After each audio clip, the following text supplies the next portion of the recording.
कधीच नाही चुकणार तुमचे फेवरेट टीव्ही शोज झी5 सोबत, तेही एकदम फ्री. नगाताराच ड्युटी असली आधीच त्यांच्या डोसक्याला काही कमी ताप आहे काय?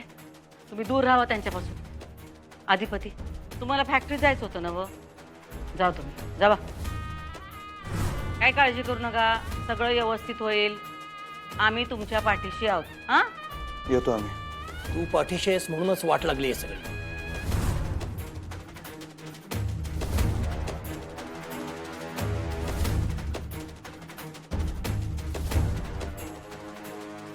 जग जिंकून या. काय जग जिंकून या? साधं स्वतःच्या बायकोला जिंकता नाही आलं याला. तिला घरात राखता नाही आलं, हाकलून दिलं तिला.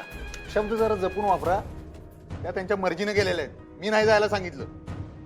तू तिला जायला सांगितलंस म्हणून गेली आहे ती. अधिपती, समजून घे ना, हिचं नको ऐकत बसू. तू अक्षराला घेऊन ये आता. अधिपती, घरच्या लक्ष्मीला घराच्या बाहेर काढलं ना तर घरातली लक्ष्मी देवी सुद्धा निघून जाते.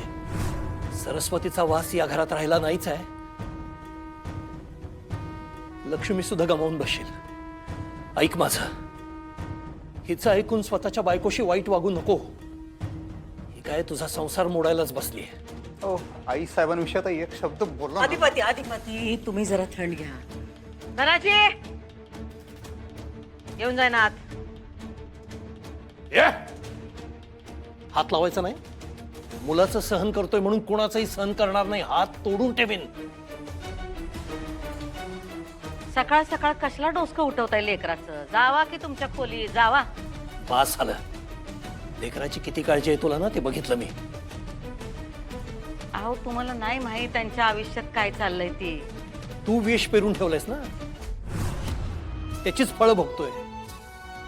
कुठं फेडणार आहेस पाप ही? ग बसा ही जरा, ग बसा. तुम्हाला एकदा सांगितलेलं कळत नाही काय? तुम्हाला काही माहित नाही आहे काय चाललंय इथं. ग बसा. मला नाही बोलायचं. तुमच्या संग बी नाही, त्या मास्तरीन बाई संग बी नाही. अधिपती, अधिपती थांब. अधिपती, जाऊ द्या हो त्यासनी. त्यांनी तुम्हाला मराठीतनं सांगितलेलं कळत नाही का तुम्हाला? मला मराठीत चांगलं कळतं आणि याचा बोलवता धनी कोण आहे तेही कळतंय. तूच घडवलंस ना सगळं. थँक्यू. थँक्यू. तू काय टिपण काढतोयस भांडणाचं?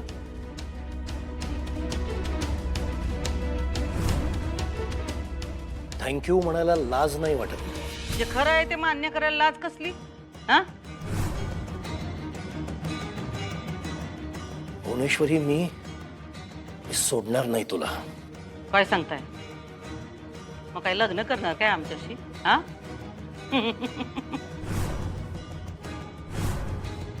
निर्लज्ज बाई आहेस तू. मी अधिपतीला सगळं सांगणार आहे. सांगा की सांगा.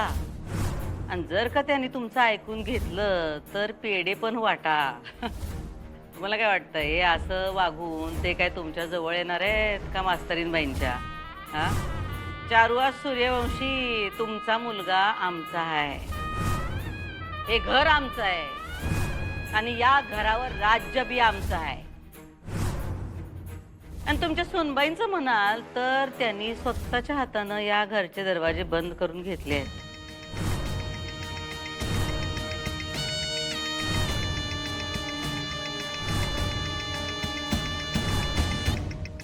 काय? Police complaint? हो, आपण त्यांच्या विरोधात तक्रार करूया. डोमेस्टिक व्हायलन्सची ना केस टाकू त्यांच्यावरती. अगं, मोगलाई आहे का? कोणी पण येईल, सुनेला हाणामारी करून जाईल, तिच्या वडिलांना ढकलाढकली करून जाईल आणि मोकाट फिरतील. हे खपून घेणार नाही आता. अगं इरा, काय बोलते? काय बोलतेय? का चुकीचं काय बोलले मी यार? हो, मी असं काहीही करणार नाही. मी तक्रार करणार नाही. अगं ताई, तू मूर्ख आहेस का? ए इरा, कसं बोलतीयस? मोठी बहीण आहे ती तुझी. अगं मग ती वागते का तशी? बघ ना. आई, तू मला सांग, उद्या जर मला सासरी मारहाण केली तर मी पण असं गप्प बसायचंय का ताईसारखं? ताई, तुझ्यासारख्या मुली गप्प बसतात ना म्हणून या लोकांचं फावतं. यांना वेळीच जर धडा शिकवला नाही ना तर काय काय करतील काय माहित. बाबा, मला वाटतं आपण तक्रार केली पाहिजे. अजिबात सहन करायचा नाहीये हा अन्याय आपण. अरे ह्याला काही अर्थ आहे का? सून तुमची प्रेग्नंट आहे, तिला ढकलताय तुम्ही आणि तिच्या वडिलांना मारहाण करताय. ताई तू मला सांग, त्यांनी तुला ढकललं, मारहाण केली, अरे एवढा पुळका काय तुला त्यांचा? अगं, बाबांकडे बघ, त्यांच्याशी कसं वागले तुला काहीच वाटत नाही? तुला हे पटतं का की तुझ्या वडिलांना कोणीही ढकललं आणि तू तरी त्यांचीच बाजू घेणार? ताई अगं स्वतःसाठी नाही, पण प्लीज बाबांसाठी तरी स्टँड घे ना.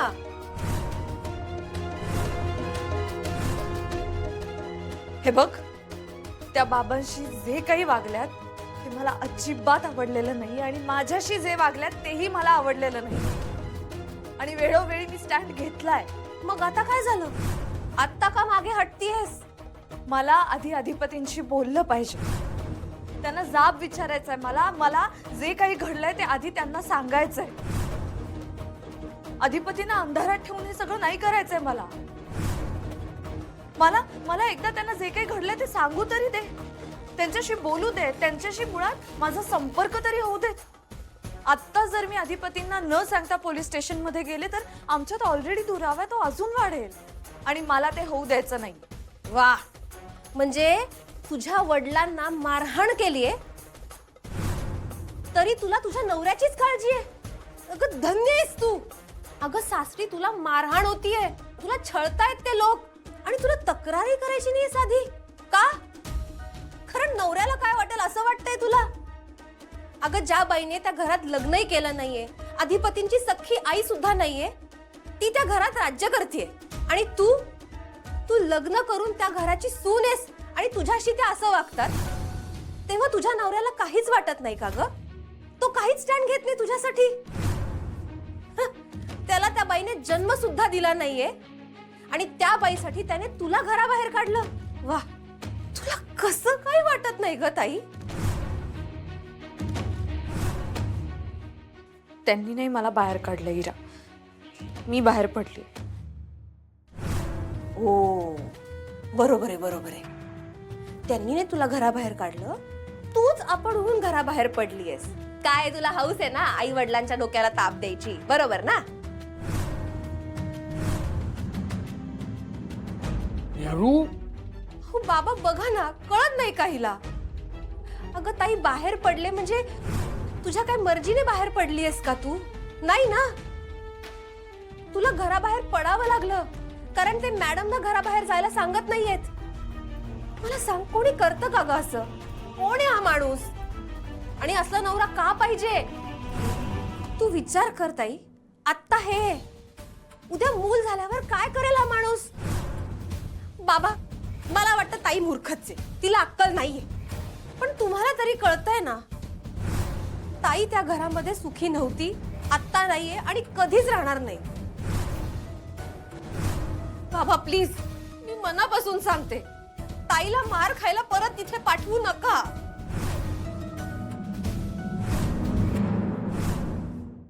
झी5 ॲप डाउनलोड करा आणि पहा सर्व एपिसोड्स एकदम फ्री.